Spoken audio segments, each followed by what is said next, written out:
The Syrian government and militant groups implement a ceasefire deal, allowing 2,500 insurgents to evacuate their last bastions in the central city of Homs. Russian President Vladimir Putin urges pro-Russian activists in eastern Ukraine to delay an independence referendum.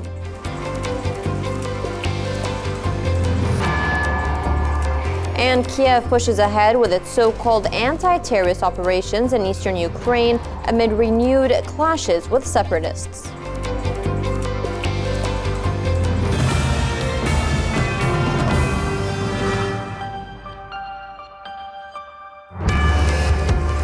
Hello and welcome watching Al-Ittijah World News. The Syrian government and the armed opposition have begun implementing a UN-brokered ceasefire agreement, which was reached last week by evacuating thousands of militants from the old city of Homs. After driving a hard bargain, the Syrian government and the opposition finally struck a deal. In only days following the truce, militants have begun leaving their bastions in the central city of Homs.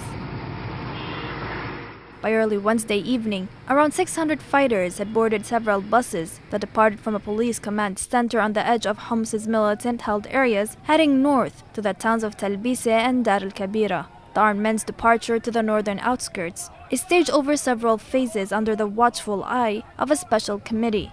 The exit of some 1,200 fighters and civilians will mark a de facto end of the rebellion in the battered city, which was the birthplace of the armed insurgency. Although the option for reconciliation with the Damascus government remained on the table, militants were allowed to take light weapons, leaving behind only destruction and death. This is the first time in 3 years that I stand here in the old city of Homs. We have smelled unusual odors for 3 days. Militants were burning their credentials, anything that identifies them. They were even burning the bodies of foreign terrorists who were fighting alongside them. As part of the UN-brokered deal which was reached last week, a number of abductees were released in Kasab and were transported to hospitals for treatment. Meanwhile, a militant siege on the towns of Nubul and Al-Zahra in the northern province of Aleppo was alleviated. After the main roads were reopened, civilians were also evacuated as urgent humanitarian aid began flowing into the two towns. However, when residents of Nubul were gathering to receive humanitarian support, anti-government militants shelled the town but left no casualties. A truck transporting aid was pulled over by members of Al-Nusra Front.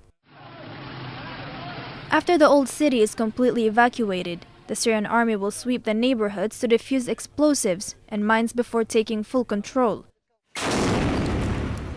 While the evacuation of Syrian militants from their last stronghold in the city is underway, the rest of Syria remains grappled by violence, more than 3 years after the conflict broke out. Earlier, Ala Ibrahim, a journalist in Damascus, offered some perspective into what the evacuation of militants from the old city of Homs means for the overall crisis and what the next move is for the Syrian army. Will they go to attack the last parts of Homs province under the control of insurgents, which are Al-Rassi, Al-Hule and Talbise, the 3 main cities in not a very large geographical area? But if they manage to do this, the Syrian army would be able to open another route for supplies reaching all the way from Damascus into Aleppo city? Or will the Syrian army concentrate its efforts on Damascus countryside, where the eastern Ghouta remains to be a threat on the Syrian capital? Or will it be in Aleppo, where the Syrian army struggles to keep the insurgents from making any gains on daily basis there? It's very hard to say and to predict what the next step for the Syrian army would be.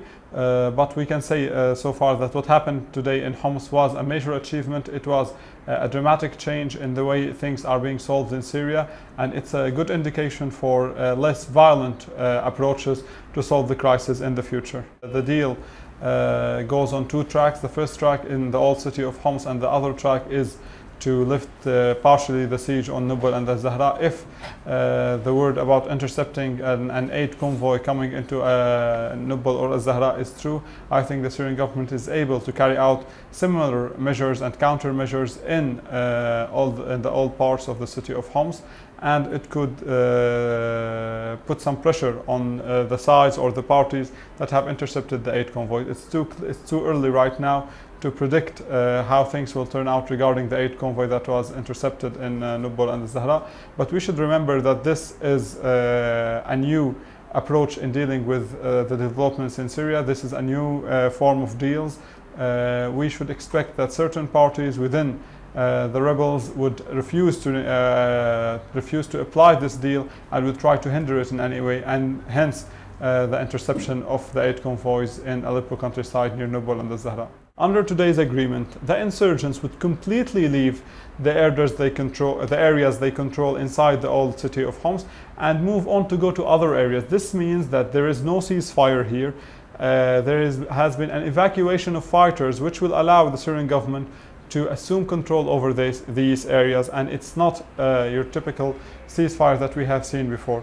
And in all honesty, to put things in perspective also, the recent ceasefires that we have seen in some parts of Damascus countryside like Papila and Yelda, where the Syrian government acknowledged the presence of the militants, actually these ceasefires have been consistent and they have been successful so far, uninterrupted for the past 90 days. So in the past we have seen ceasefires come and go, but today this is not a ceasefire. This is something very different.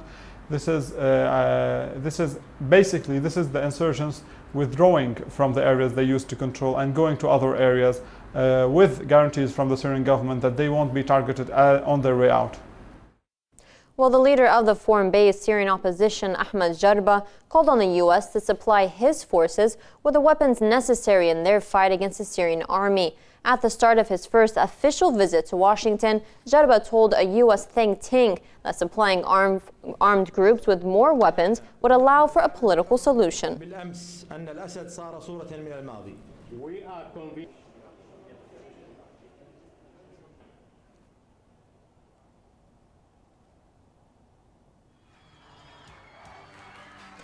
During a commemoration ceremony marking Martyrs' Day, Syrian President Bashar al-Assad and his wife Asma met hundreds of children whose parents died as a result of the ongoing conflict in the country. In a heartwarming reception, President Bashar al-Assad welcomed the children aged between 4 and 15 in a large hall in central Damascus as he hailed the sacrifices made by their parents to maintain the peace of Syria.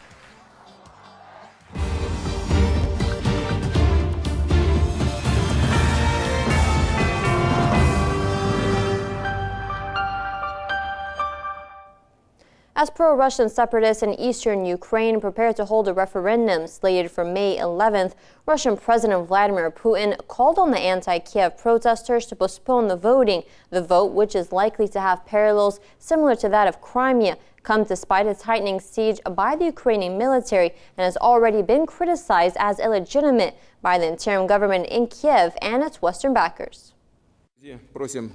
We call on the representatives of southeastern Ukraine, the supporters of the federalization of the country, to postpone the referendum planned for May 11 this year.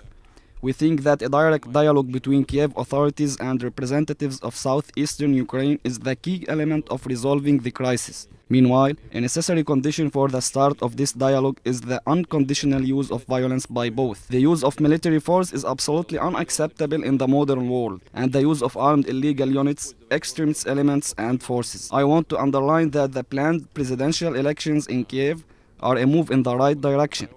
But they won't solve anything if all of the citizens of Ukraine do not understand how their rights will be guaranteed after these elections are held. These soldiers belonging to the Ukrainian army were deployed throughout the east of the country for mainly one purpose: to prevent the Crimea scenario from being repeated. But despite Kiev's tough crackdown on pro-Russian activists, in which dozens have been killed, the push for autonomy in the east seems to be going as planned. In a couple days, residents in cities and towns across eastern Ukraine will head to the polls to vote in a referendum asking two questions: whether the Donetsk region should become an independent state or whether it should join the Russian Federation. The question on whether Donetsk should remain in a federal Ukraine was removed following the violence in Odessa, which saw over 40 pro-Russian activists massacred by Kiev loyalists. Election commissioners already printed more than 3 million ballots and set up polling stations in Slavyansk, Luhansk and other locations where separatist groups retain control. We are ready for the referendum. District and local election commissions have already been formed. We already have practically the whole run of ballots, with only a minimum left. More than half of the ballots are already with the local election commissions. The rest are being picked up today. The only thing that could get in our way is war, some very big provocation. Talk of another referendum in the east has already provoked the interim government in Kiev, as well as their western backers, to denounce it as illegal. We also are very concerned about efforts of pro-Russian separatists in Donetsk and Luhansk to organize, frankly, a contrived, a bogus independence referendum on May 11th. We flatly reject this illegal effort to further divide Ukraine, and its pursuit will create even more problems in the effort to try to de-escalate the situation. This is really the Crimea playbook all over again, and no civilized nation is going to recognize the results of such a bogus effort. But as the interim government in Kiev moves ahead with its so-called anti-terrorist operation and regions expected to hold the vote, many fear the day of the referendum could provide an excuse for further bloodletting in eastern Ukraine. Well, NATO Secretary General Anders Rasmussen called on Russia to stop supporting separatists in Ukraine and scale back its troops from Ukraine's border. Russia has been escalating this crisis from the start. Russia should live up to its international commitments and obligations, stop supporting separatists, and pull back its troops from Ukraine's borders, so that a political solution can finally be found to this grave crisis just next door from Poland. So we have rightly reinforced the defense of our allies, including Poland. Right now, ships and aircraft from across NATO are demonstrating our vigilance and resolve from the Baltic to the Black Sea, and we stand ready to take further steps with enhanced exercises, updated defense plans, and appropriate deployments. Meanwhile, clashes between pro-Russian activists and units from the Ukrainian army continued in several flashpoints in the country's east, raising fears of a full-scale civil war breaking out in the ex-Soviet nation. Shootings continued on Wednesday morning near the besieged anti-government protester stronghold of Slavyansk. The city is encircled by pro-Kiev troops who are reportedly preventing any civilians from leaving the area. The clashes come as anti-government forces are trying to retake a TV tower and several checkpoints previously captured by Kiev troops. This morning, clashes come after an uneasy night in Slavyansk. Bursts of gunfire and at least 2 explosions were heard on the outskirts of the city, with locals fearing that an attack by Ukrainian troops was imminent. According to local witnesses, the fighting lasted for about half an hour outside Slavyansk. At that time, several armored vehicles came and they started firing. I was in the wilderness nearby and immediately hid in the field. I saw an adult man, 2 women and a kid in the field trying to poke their head to look at the battle. The kid was shot in the leg. We were frightened to lie prone in the ground until the fighting ended. Wednesday was generally quieter than past days in most of eastern and southern Ukraine, but violence flared at dusk in the eastern port of Mariupol, where a spokesman for pro-Russian activists said that 1 person was killed and 3 wounded in an attack on a checkpoint. The next few days could prove decisive. Pro-Russian activists in the eastern Donetsk region have announced that they will hold a referendum on secession on May 11th, similar to the one held 2 months ago in Crimea. The surge in violence has changed the toll of international diplomacy, with even cautious European states speaking increasingly of the likelihood of a war in a country of about 45 million people. For more analysis on this, we are joined by Danny Welsh, a political analyst via Skype now. Mr. Welsh, will the referendum to be held by pro-Russian separatists in eastern Ukraine follow in the same path Crimea did? It's difficult to say. It's a very different situation in Novorossiya, which is what soon to be former East Ukraine, than it is in Crimea. And there is no control over these areas in total by the part of the anti-Kiev activists, the anti-fascist wing of the country. So it's going to be messy. And it's going to be difficult. And I think that Putin's ask for a delay is some Russians have seen it as selling out, or Westerners say he's blinking. And I don't think that's anything of the sort. I think that, for example, my reports from Slavyansk are telling me how, it's a common sense thing. Slavyansk is under siege and under war. It's going to be very difficult to conduct it. It may be easier in Donetsk and Lugansk, but it really doesn't matter. The fact is that this is something that is going to happen and is exacerbated not by Russia, which has nothing to do with this. It's the West. It's the NATO. Hearing these statements from Rasmussen and John Kerry is like a trip to Bizarro World. It's quite strange, juxtaposing that with facts on the ground. Well, Mr. Welsh, with an escalation in fighting in Ukraine's east, is the country descending into civil war? It's very important to define our terms when we talk about this. There's not an escalation in fighting. There's not a civil war. An army, or the rump of an army that is under control of Nazis, is being used against its own citizens in East Ukraine.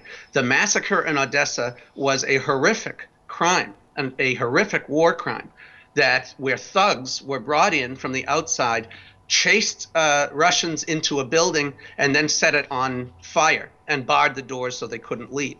It is Kerry and Rasmussen can shout at Putin to do something, but the real thing is somebody has to say to them, President Obama, Senator Kerry, stop this in the name of God, in the name of everything that is decent about humanity. You are funding and helping Nazis, terrorists. And they are responsible for this escalation and for mass murder. The blood is on their hands now. Well, with these war crimes that you do speak of, if these tactics by the Kiev government do continue, these cruel tactics, is a Russian intervention likely to take place? I think under the legitimate doctrine of a responsibility to protect, which the U.S. and the West have been abusing ever since the idea came up, under the actual legitimate use of that, then Russia is the only power who can intervene to protect the eastern half of the country from this. It's not a civil war. Again, it's an ethnic cleansing. There are Nazis who say openly on social media and all their literature that they want to kill Russians, Russians being the occupants of half the country and who've lived there for centuries. They're not separatists either. They're not pro-Russians. They're pro-self-humans, I like to call them. They're anti-fascists who want not to be ruled by fascists in Kiev. And will Putin intervene? He will have to at some point. That, of course, is a baiting maneuver. The West desperately wants to draw Russia in so that they can counter, invade, or just bog Russia down in a Syria scenario or a Libya scenario. And that so far the Russians have had an extraordinary amount of patience. And I think they win in the short run by not intervening, because it's becoming clear the war crimes in Odessa, the massacre by Nazis, is now becoming harder to ignore. The Ukraine's own Prosecutor General Oleg Magnitsky came out and said that this was organized by Kiev, that this was done by the authorities. And so they won't be able to hide the truth forever. And then the longer they wait to intervene, the more truth will come out and the more the world will see what's actually happening in Ukraine. Well, let me ask you this. Why have Western powers failed to condemn the Kiev government's crackdown on pro-Russian activists, which is actually harsher than what ousted President Yanukovych is accused of? Right. The short answer, because they're telling them to do it. It's quite obvious. When the reason they've had 3 false starts is not because they had a change of heart and decided to play nice. They failed in the first 2 attempts to attack their own citizens because the army kept defecting. Whole units of Berkut were defecting to the other side. You saw these pictures, which are now famous, iconic, of babushkas stopping tanks with their bare hands. Just an incredible, incredible thing of the People's Army refusing to fire on its own people. This latest wave was immediately and suspiciously after the IMF issued a statement in which they said, look, if you lose control of the East and Southeast, we will have to revise our $17 billion aid package. And so they sent Turchinov and Yatsenyuk to go and kill people. This is on the orders of the West. There's no doubt about this now. It has to stop. Okay, well, Danny Welsh, a political analyst joining us there from the U.S., thank you very much for joining us. Thank you for having me. Well, last week, a brutal attack on pro-Russian activists in the southeastern Ukrainian city of Odessa left over 40 dead. The Western media has largely ignored the incident, downplaying the level of brutality. But now new footage and eyewitness testimony is painting a rather grim picture of the events that unfolded that day. We warn our viewers that the following report may contain some graphic images. This is not a scene from a horror movie. This was the horrendous fate of 46 people who were burnt alive last week when a building was besieged and set ablaze in Ukraine's southern city of Odessa. Anti-government activists wanted to hide from radicals by barricading themselves in the local House of Trade Unions building. As flames overwhelmed the trade unions building, help for those entrapped was too little too late. Those who weren't killed by the smoke and fire were finished off by the mob outside as pro-Kiev activists managed to enter the burning building. Police and the fire brigade were not rushing to rescue the injured people. Instead, they were shooting at them. This man wearing a bulletproof vest could be seen shooting several times in the direction of the burning building, while a man is stuck outside the second floor. After a woman from the flaming building was heard calling for help, this was the response she received from pro-Kiev protesters encircling the area.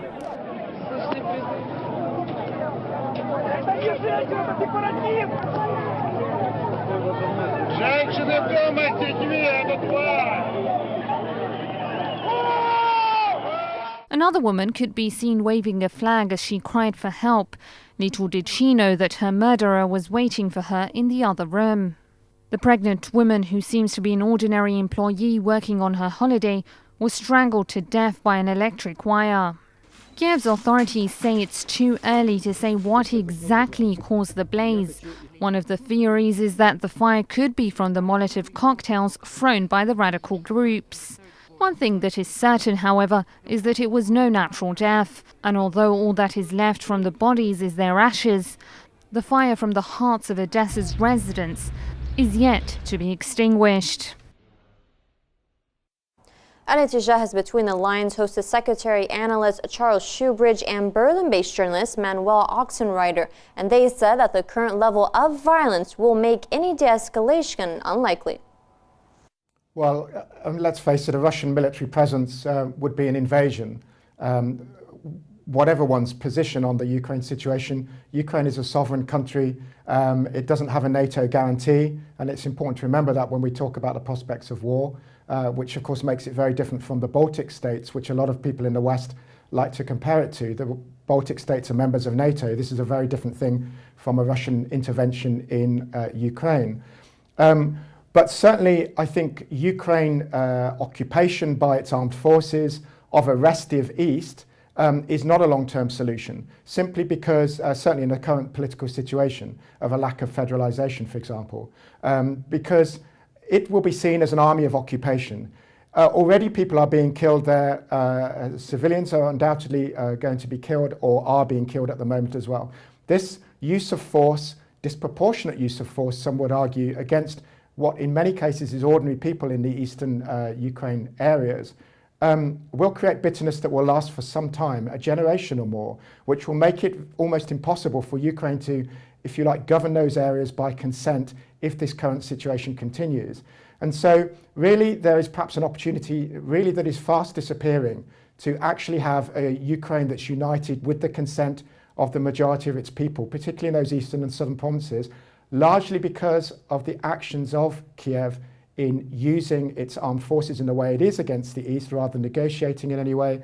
And secondly, by not treating, for example, the victims and the relatives of victims of the Odessa fire in a way that people imagine that had those victims been pro-Kiev demonstrators, that the perpetrators of that crime would have been pursued. There needs to be justice, equality, and if you like, equal rights for everybody, no matter what their ethnic origin in Ukraine. And the current perception is, and it's getting worse, that that simply isn't the situation, certainly amongst the more Russian-leaning population.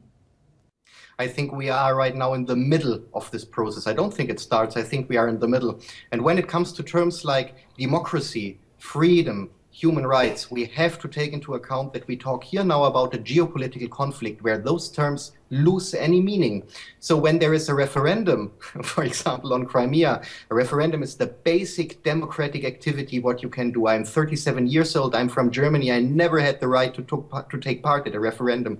So when there is a referendum, which is not in the interest of the West, the EU as well as the NATO and Washington will claim this is not a democratic legal act. So we see it's not about democracy, it's also always about the result, about what is coming out at the end. And for Ukraine itself, the best thing would be if you ask the people, instead of doing this presidential election, really if you do the referendums, if these people want to be part of the Ukraine, how they want this state, this entity to look like, because the situation is somehow not so far away from, for example, from Bosnia and Herzegovina, where I have been just recently, where we have two entities, the Republika Srpska, which are the Serbs, and the Croatian Bosnian Federation on the other side, which are the Croats and the Muslims there. And something like this could come out at the end of Ukraine. If this is good for Ukraine, if this is good for the people, this is another question. But it's very much obvious that the southern and eastern Ukrainians, I was talking in Crimea with the people there, it's everywhere visible. You can grab it in the air that these people want to have something else. They want to live in a central state governed from Kiev. And of course they feel close to Russia. They feel as Russians. And just as the last sentence, when I was doing their interview. And still to come in tonight's bulletin. Thai court rules to dismiss Prime Minister for abuse of power.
Welcome back. You're watching Al-Rassi World News. And a quick reminder of the top stories.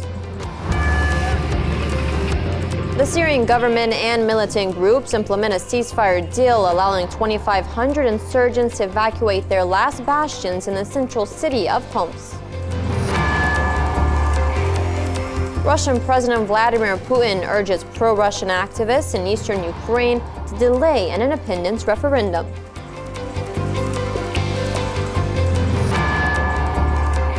And Kiev pushes ahead with its so-called anti-terrorist operations in eastern Ukraine amid renewed clashes with separatists.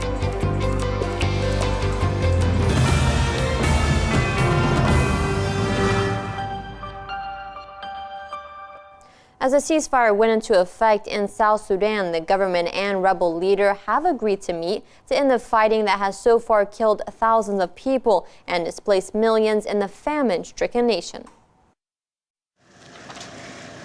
The guns have been silenced in South Sudan's brutal civil war, as Monday's agreed ceasefire went into effect, while peace efforts gained traction.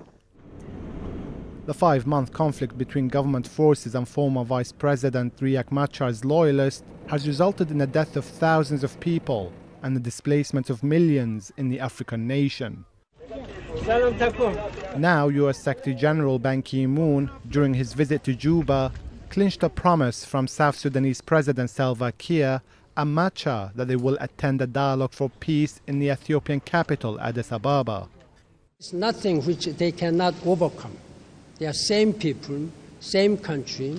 This is their country. United Nations will continue to support the people of South Sudan so that they will be able to live in peace and harmony and also harmonious development under the leadership of President Salva Kiir. The agreement by both leaders to attend the meeting came after the U.S. imposed sanctions against South Sudanese figures. The announcement was made by U.S. Secretary of State John Kerry during a meeting with his EU counterpart, Catherine Ashton. As President Obama has made clear, however, we will hold accountable those who've stood in the way of a peace plan.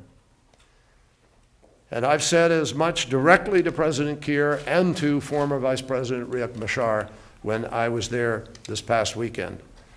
So today, the United States will announce sanctions on 2 individuals responsible for violating the cessation of hostilities agreement, individuals responsible for perpetrating unthinkable violence against civilians. For her part, Ashton urged warring sides to commit to ending the fighting. When the meeting takes place on Friday, they really have got to now try and put aside personal differences and try and change the atmosphere and to try and prevent any further offences and to respect the cessation of hostilities. The fragile ceasefire has opened an aid corridor for the starving and displaced population in South Sudan to avoid a famine. Now it is up to the leaders of Africa's youngest nation to avert another round of fighting and to commit to ending this growing humanitarian crisis.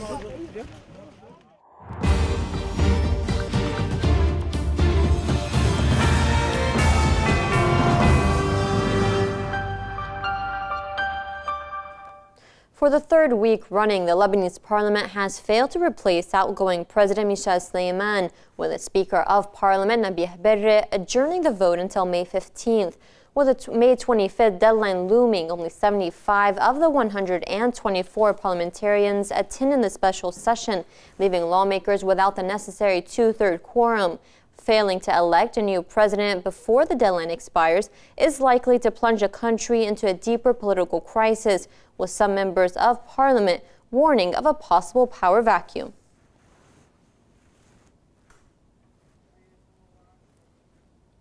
Karim Al-Rassi, a former Lebanese member of parliament, now joins us over the phone for more on this latest development. Mr. Al-Rassi, was the decision expected by Lebanon's parliament? Excuse me, I couldn't hear the question. Was basically this decision by Lebanon's parliament expected? Well, as we have seen, it's the 3rd time that the parliament meets to elect a president, and there's no quorum for the election.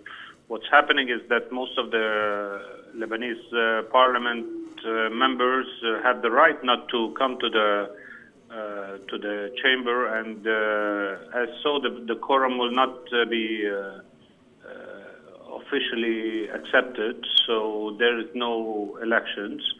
And we can understand from this behavior that there has to be prior understanding between the parties, the strong parties in Lebanon, about who they're going to elect before they go to the election process. Well, do you believe, Mr. Al-Rassi, that a new president will be elected before the May 25th deadline? I don't think there's going to be a president elected before the end of the president's term, this president. I think it's going to be postponed until late September, and because there is two factors that are affecting the elections. First is the domestic factor. It's the understanding between the parties that they want to elect a president that is probably in the middle between 14th of March movement and 8th of March movement. And there's a foreign factor that is affecting the elections going on. It's what's happening in Syria.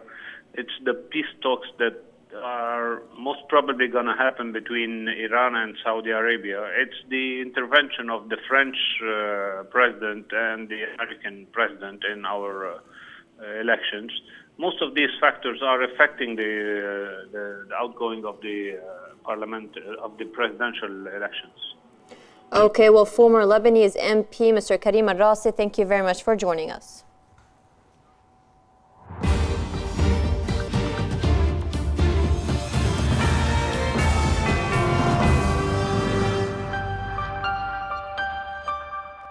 At least 295 people have been killed since late last year in the Iraqi city of Fallujah, according to a health official. The militant-held city in the rest of Anbar province has been under the control of fighters belonging to the Islamic State in Iraq and the Levant since January of this year. According to health officials in Fallujah, at least 1,296 people have been wounded in the area.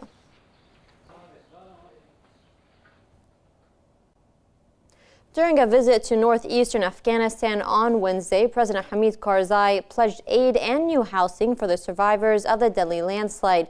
Karzai's visit comes 5 days after devastating landslides left some 300 homes in Abbarik, a village in the Argo district of Badakhshan, a remote and mountainous province, buried under up to 50 meters of earth and debris. The number of dead may never be known, although UN and Afghan officials have estimated fatalities at anywhere between 500 and 2,700 people.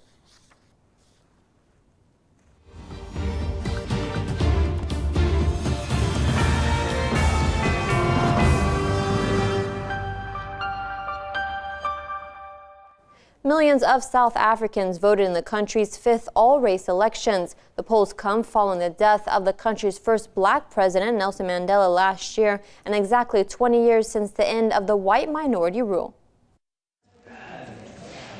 20 years ago, this nation broke out from the shackles of apartheid, and now South Africans are voting in the first elections since the death of its first black president, Nelson Mandela.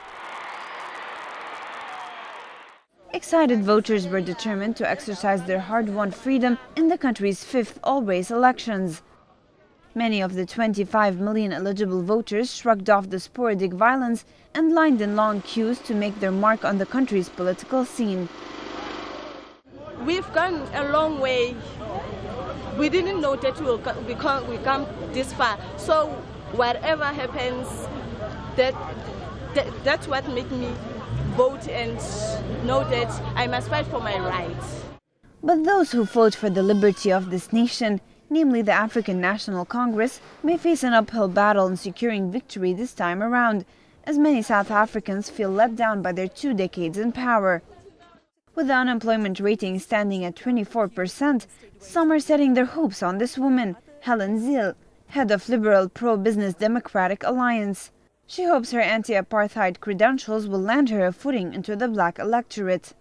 The DA has changed. It's become a party for all the people. It is the most diverse and non-racial party with the most diverse leadership of any party ever in South Africa's history. And we are pulling together and really working hard.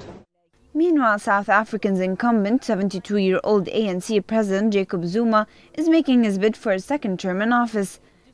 These elections will also determine whether capitalizing on Mandela's death is going to be enough to secure a victory for the charismatic but scandal-prone leader. I feel very good. I've been very enthusiastic for this date to come. As you know that all political parties have been canvassing voters for a number of weeks. It feels good that I've just voted, and I hope that all voters will cast their votes free without any problem, because this is our right that we fought for. The ANC is expected to win 60% of the vote, according to opinion polls. But the historic legacy this party carries, the fight for black emancipation from white superiority, is likely to be overshadowed by the country's social and economic grievances. The death toll from a militant attack on the northeastern Nigerian market town of Gamburu near the Cameroon border has risen to at least 125. Scores of suspected Boko Haram gunmen surrounded the town and sprayed it with gunfire, burning houses and vehicles and in some cases slitting people's throats.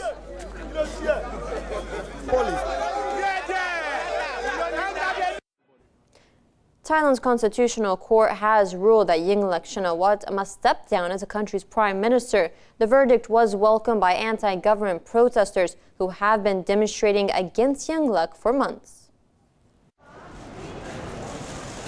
A controversial rule by an unpopular regime has come to an abrupt end. Thailand's Prime Minister Yingluck Shinawatra's 3-year tenure was terminated not in the vast streets of Bangkok, but in a small room at the Constitutional Court. The Prime Minister's status has ended. Yingluck can no longer stay in her position acting as caretaker Prime Minister. The verdict was inevitable after Yingluck was found guilty of abuse of power charges. The transfer of the National Security Chief was deemed unethical by the court because it intended to benefit Yingluck's relative. The deposed Premier, however, denied any wrongdoings. I insisted that we have used honesty to administer the country, and we have never done anything that conveys any dishonest actions as accused. Unsurprisingly, the news was received with jubilation by anti-government protesters. For them, it represents a long-awaited victory against what they consider a corrupt government. She has never shown any responsibility as a prime minister. Actually, she could have left long time ago. I'm so happy that the court ruled for justice. Shinawa will now be replaced by her former deputy, who will have to form a new caretaker cabinet following the ousting of 9 ministers involved in the case. The events are expected to ignite a tug-of-war amongst different political rivals, as Yingluck's POO party insists that the decision was little more than a virtual coup against a democratic government.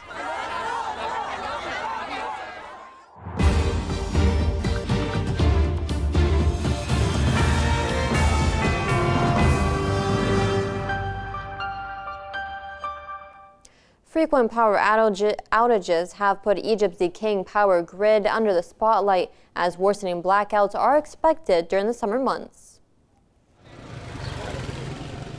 Energy is a politically explosive issue in Egypt, where power blackouts have become commonplace, even in the capital, Cairo. Electricity reaches its peak in the summer when Egyptians keep their air conditioning running day and night. But lack of gas caused power cuts even in winter of this year, the first time in decades. The situation threatens to come to a head in July and August, the hottest summer months. During the past phase, the power cuts were happening a lot. To be honest, they are less now. Nowadays, power cuts are decreasing, but we don't know what the future holds, because they were saying that during summer, the power cuts will increase.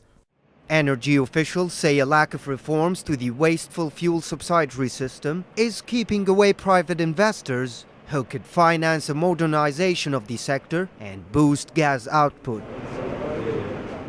According to government officials, 51 thermal power stations are available nationwide to supply the higher demands. but the problem remains in the fuel supply. Fuel has to be available. As you may know, the plant is run by natural gas and diesel. The fuel must be available. The second thing that may affect us is that forced shutdowns do not happen, or there could be technical difficulties that may lead to the loss of some megawatts that may affect the availability of electricity.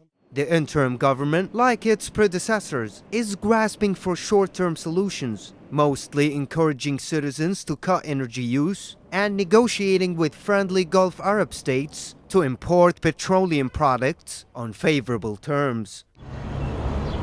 Egyptians are set to vote in presidential elections next month, in which former Army Chief Abdel Fattah al-Sisi is expected to easily defeat his only challenger, leftist Hamdin Sabahi. Though Sisi's supporters credit him with a magic touch, there is no instant solution to the decrepit state of the power grid, a glaring example of decades of mismanagement.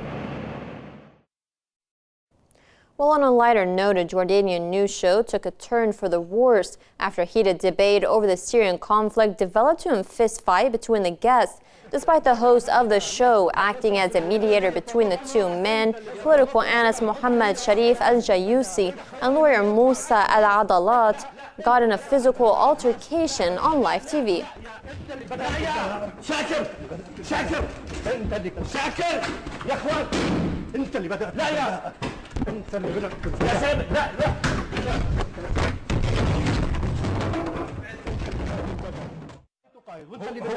Well, Vietnam celebrated the 60th anniversary of their victory over French colonial forces in the Battle of Dien Bien Phu. The victory of Dien Bien Phu is one of the most important battles in the country's long history of struggle against invaders and had a major impact on the world's geopolitical realignment.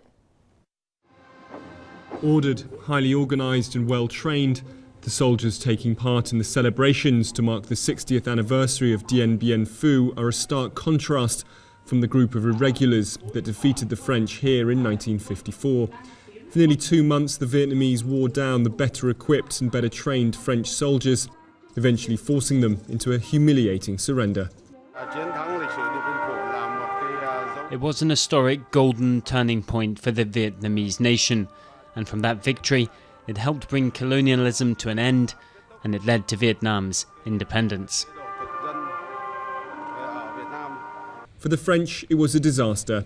It ended their dominance in Indochina and led to the breakup of their empire. Around the town of Dien Bien Phu are reminders of the battle. This French cannon was one of the first things destroyed by the Vietnamese, this tank one of the last. 81-year-old Nguyen Thi Thanh worked as a messenger during the battle, delivering intelligence to the front lines. The changes are that we have independence, freedom, no more repression. Uncle Ho Chi Minh brought us democracy. He brought human rights to the people. The army was very brave. They ate only root vegetables, but they were determined to beat the enemy at any price. This Vietnamese cemetery has thousands of unmarked graves. It is thought more than 10,000 died during the battle. There is also a small French memorial for the some 3,000 troops who were killed defending their positions. A smaller ceremony was held to remember them. The French and the Vietnamese have learnt to have a new relationship, together, in friendship. Today our two countries are very, very close and very, very united. From ragtag volunteers with homemade shotguns to well-drilled professionals, the Vietnam People's Army has transformed since its victory over the French 6 decades ago, as has the country itself. Dien Bien Phu wasn't the end of their troubles, but it launched the country on the path to independence and reunification. For France, it left the country bloodied and bruised and ultimately unable to sustain its empire. Now the final recap of tonight's top stories. The Syrian government and militant groups implement a ceasefire deal, allowing 2,500 insurgents to evacuate their last bastions in the central city of Homs. Russian President Vladimir Putin urges pro-Russian activists in eastern Ukraine to delay an independence referendum.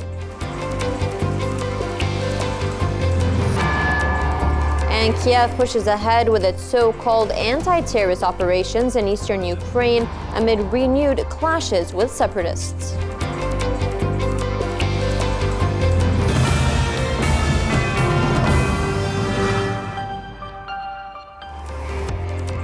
From the Tijah Newsroom, thank you very much for watching and good night.